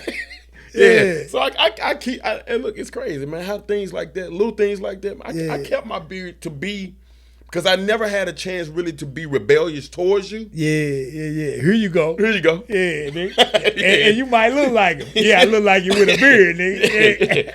You know what I mean? Yeah, that's wild, man. But man, the relationship between a son and matter of fact, just fathers, man, like, man, being a father is important, bro. Man, it's the highlight of life. It's the highlight of life. I always say that's I ain't come over here to be preachy or come on the pod, man. But man, if you're a father out there, man, look, man. It's the most important. I feel like I've done a lot of things, bro. Yeah, me too. I feel like my greatest accomplishment is being a fatherhood, for real. Me too. And I had to overcome some things. I lost. Not only did I lose my first wife, I lost my other daughter, Mom, here to the date I buried her. Oh my God. Yeah, and I had to be a father to these girls. You know what I'm saying? Your everything changed. Everything. Your everything about your life. Yeah. Did a whole swap. Yeah. I come out the Army, and like I said, I'm 23. And when I show up in Memphis, I remember my neighbors seeing me. They looking at me like, who is this boy? You know what I'm saying? This young guy. And when I get here, I don't bring my daughters because they had to finish school. So I get the house in March. They didn't come till like May from Illinois. Now they like kids in the yard playing, riding bikes. And I'm over here, a youngster by himself, 24. And you grew up fast, didn't you, with that? Man, I grew up. I left home at 16, bro. I left the nest literally. My mom, I packed my bags. My girl pregnant. She 19. Like, I'm just not even from the military. Just I left home. You left home as a teenager. Okay. At 16, I moved out and moved in with my baby mama, who was 19 and pregnant. Right. We have my first daughter. My oldest daughter is 31. Okay. Yeah, I had her at 16. Okay. So, and like I said, her mom was 19. She got her crib in the projects or whatever, and I packed up. And my mom told me, I remember my mom said, I ain't gonna tell you can't leave, but I ain't gonna stop you from leaving. Because she came from a background, my uncle was leaving home at 14, 15 years old. Yeah. I still graduated high school. Didn't miss a beat. Stayed in school, everything. You know what I'm saying? Stepped right up to the plate of fatherhood at 16, instantly, like active. Never not missed a day, you know what I'm saying? And so losing her was devastating to me because that was the first love of my life, you know what I'm saying? So when I lost her, that was one of those moments where I had to realize what life was as a parent for real by myself. She was a balance. Mm-hmm. She was the balance for parenthood. You know, it was cool for me to have 3 kids with her. Like, this, you know what I'm saying? This is my love. This is it for me. Yeah. And we broke up. It's just crazy. I had 2 kids with her. We broke up. I had 2 more kids in that year. They 4 months apart. Then we got back together, and I had my baby girl, my youngest daughter. But I say that to say this: just parenting, probably, like I said, is the greatest accomplishment. I've been in the military. I done been to school. I done did a lot of things, man. But being a father was the greatest accomplishment. It changed everything. You know, because I made a promise to myself, and I think to be a little transparent too, this promise that I made to myself, I've already felt like I've let myself down. Because one of the promises I made to myself was I didn't ever want to grow up or raise a child without being there with the mom. Yeah, but it's way more complicated than you thought, though. I did, yeah. You made that promise. I made that promise to myself. So you know, in those situations, and sometimes when you do things like that, you might hold on to situations a little longer than you should. Of course, you might do a lot of different things because these are you know, promises and guarantees and things that you committed to yourself. You committed to yourself, and you didn't count the other person in that commitment, and that makes it's tough. That makes it tough. Tough, man. You know what I mean? I'm with you, bro. That's what evolving as a man is. As a man is, for sure. Because you can make that promise and mean it. You mean every bit of it. I mean, I made that at a young age. Yeah, you like, I ain't never going to believe my kid. I'm going to be right there with him. Hell nah. Yeah. Circumstances make a difference, man. It's like, nah. And when you grow up and you start to understand the different complexities of people. And life is different. Life is different. It's way different than what you plan. What you plan, what you think. Yeah, way different, man. And it also leads me to my next part, man. I want to know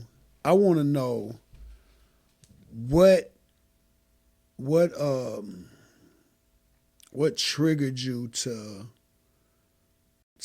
step into your father's realm of DJing, and how did that? Was that a dedication? Was that Honestly, it was contractually.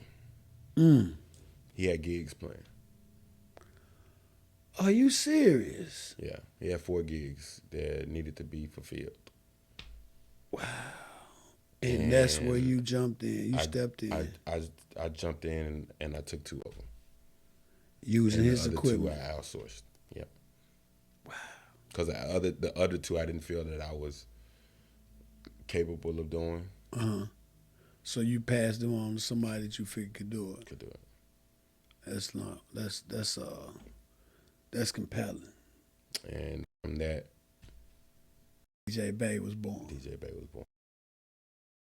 Man, that's tough, man. I can't get to the tissue. Yeah. That's tough, brother. That is tough, man. That's one of them. That's the universal lining. Yep. That's the universal line. And that just put me into. Hey, how many other siblings did y'all have? Did you have with him? It's just me. Oh, you're your father's only child that I know of. That you know of. Shit, that's all that matters. Shit. that I know of. That's the only way I can see it. That I know of. I don't think he had nobody else. They ain't came for us yet. That's what's up, man. That's tough, brother.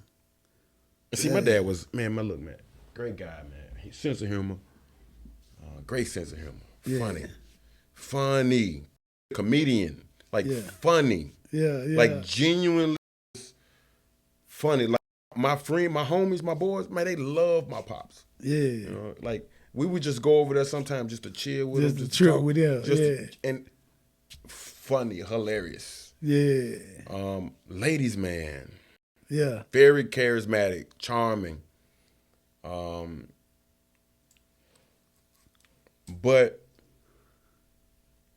my mom told me, because I asked that question, I think what happened with y'all? What happened? Every split. What happened with y'all? What went wrong? Yeah, because my dad a cool ass nigga, right? So why you ain't with him? Why y'all didn't? Yeah. And, what was it? What was the answer? Yeah, my dad was, he couldn't keep his meat to himself. I'm gonna just say my dad, he liked. He was too charismatic. He was too charismatic. He liked him, and let him tell it. He liked him, and women liked him. Yeah. He liked them, and they liked him. And he couldn't help himself.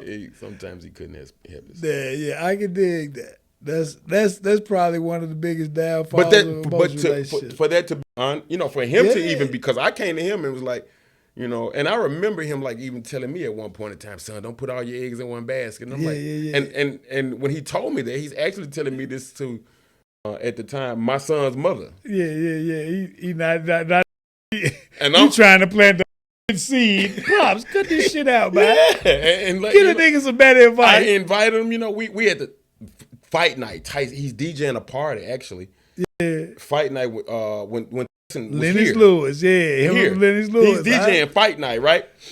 And she's with me, you know what I mean? I'm suited. I got a whole 3-piece suit on. we all looking nice. And this is his first time meeting her. This is free game though.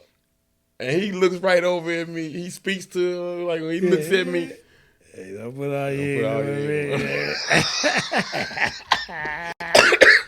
Now, that's a true player for you. That's all it is. That Pops is a true player, man. And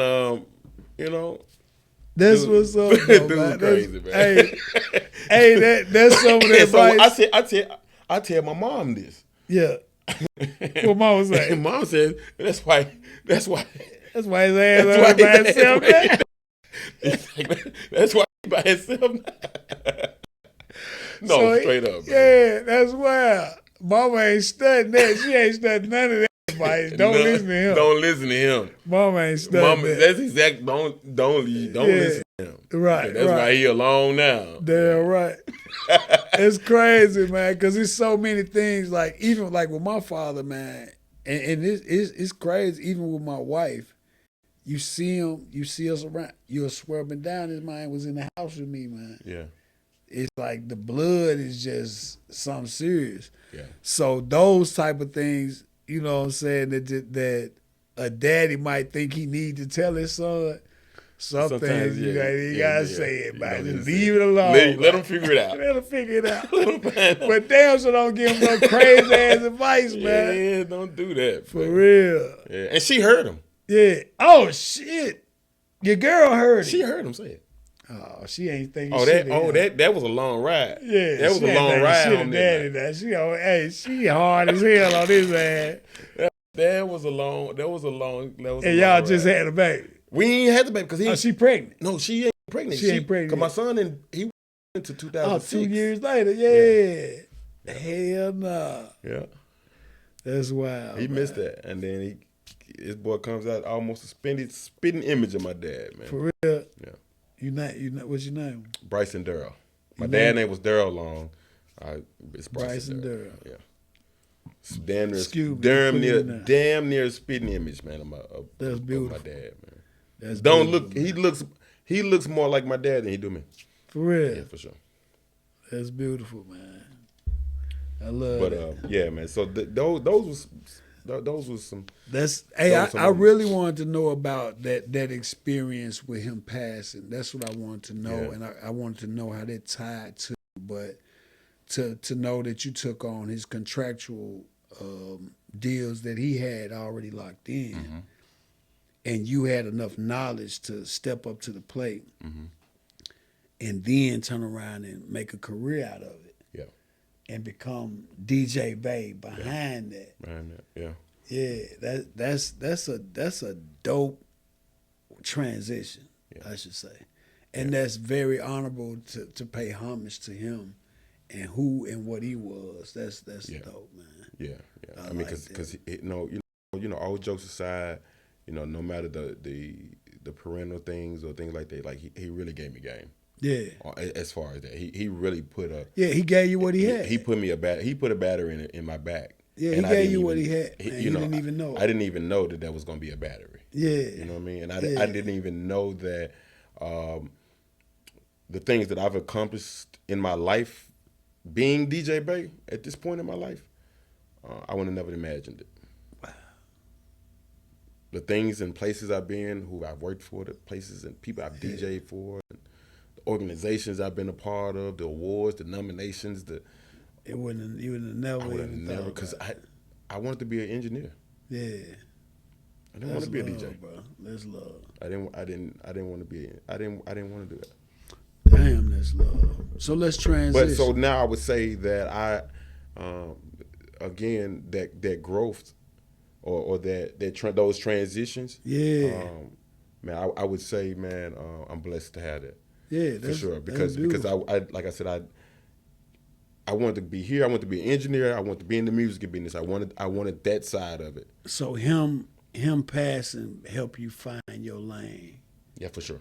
Yeah. It solidified what I was supposed to do. Yeah. Yeah. I knew the day that I did the next event that I did for myself. I'm gonna be doing this the rest of my life. Yeah. Or most of my life. I knew. Sure. I knew then. That's love, bro. And when I got booked for a club in Arkansas, in I can't think it was Little Rock. I can't remember the name of it. But when I got booked for that club, 5 people came, and they booked me as an out of town guest. 5 people came, and we had a ball. Yeah, me and them 5 people. And the 5 you DJ'd for them. Yeah, that's what you showed up for. I had a ball. Yeah, and I kept getting booked to come there. Okay. Come there.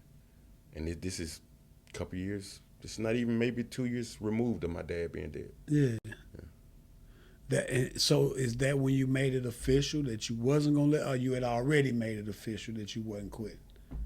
I already made it official that I wasn't quitting, but I wasn't also quitting the music business yet because this is still early. Oh, okay. So you still got other things working, but you tapping into the DJing thing. Okay. I'm tapping into that a lot more. Yeah. Yeah. Making that transition. And this is in your 20s. Mm-hmm. Now, let's transition so we can get to the meat of this thing where we get more current. Mm-hmm. Transitioning, of course, you go into your 30s. Now you're officially a DJ. Yeah, I'm officially a DJ, and I think by this point I have started at SelectoHits. Okay. Now that's a job. You had to. This is a career. Straight career. Yeah. This is the career. The career. And for me. Yeah. How did you land that? How did you land that job? I was looking for an internship, right? Because you've been for music business. I've been for the music business. I've been in different places. I've worked at other different places and different things. Okay. And now that I'm focused and I'm really back here in Memphis. Yeah. Now let me find something stationary here in Memphis. Yeah. And Selecto was the biggest thing going. Yeah, but I just knew I knew two things. I said it'd probably be easier for me to go in. Now I'm a grown man. Yeah, you grown now. Yeah, you 30s. I knew that it's probably going to be better for me to go in as a intern than it is to go in as an employee. Mm. And that did end up working out in my favor. Intern get more freedom. No, I just knew that I can get in there. I knew I can get my foot in doing free work. Okay. Instead of asking to be paid. Right. Temporarily. Okay. Yeah, definitely. Okay. Yeah. So I used my college degree, Full Sail University, music business, right? Yeah. So all of that going on. I get on Twitter, and I'm looking, and I find Samuel W. Phillips. Mm-hmm.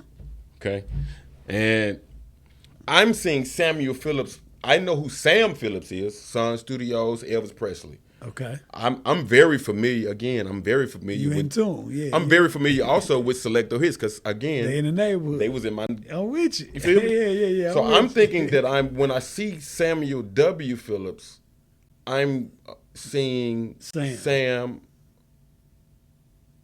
Not that Elvis Sam, but Sam's from Selecto Sam, which is son, brother. Okay, son. Yes. Son. Yeah. Senior, but that was actually Wes. Okay. So I sent them a message, yo, hey, I'm such and such. I'm looking for, a internship. If you have anything, let me know, right? He never responds. So one day, just going back and forth, tweeting, and I check my message and he texts back. He's like, I thought you was coming in for an interview. I said, you ain't never said nothing about no interview. Come on now. Right? Yeah. So come in tomorrow. I bet I'll be there. Right. All right. On the spot. Never had to do the internship. No. I did the internship. Oh, after you done it. Okay. No. So my interview was for the internship. So he went for the internship and got in there. On the spot. 3 months later I got a job. Now you work there. 3 months later, you got juice. You got the juice. Got the juice. Yeah, you got the juice now, Terrence. Because I offered a little more than what they expect. What sometimes people expect, and sometimes I know a lot of young people, and we're at a different age and different time where a lot of people don't want to work for free and don't want to do these type of things, man. Everything got to come with a check. I'm telling you, man, you miss a lot of opportunities like that. Yeah. But it got to be the right opportunity, and it got to be something that you're passionate, that makes sense for you to want to miss a check. Now, I'm not telling nobody to go work for free and do something that you don't want to do or you don't like to do. Yeah, for sure. I wanted to do this for free. Yeah. You was willing on putting that work in. Right, but for free. Because I knew what I was going to bring. You on a mission. Yeah, I knew what I was going to bring to the table, and I knew that I was going to walk away with a job. Now, Full Sail, did you go in Orlando? No, I did online. Online, okay. I did online for Full Sail, yeah. My brother went in Orlando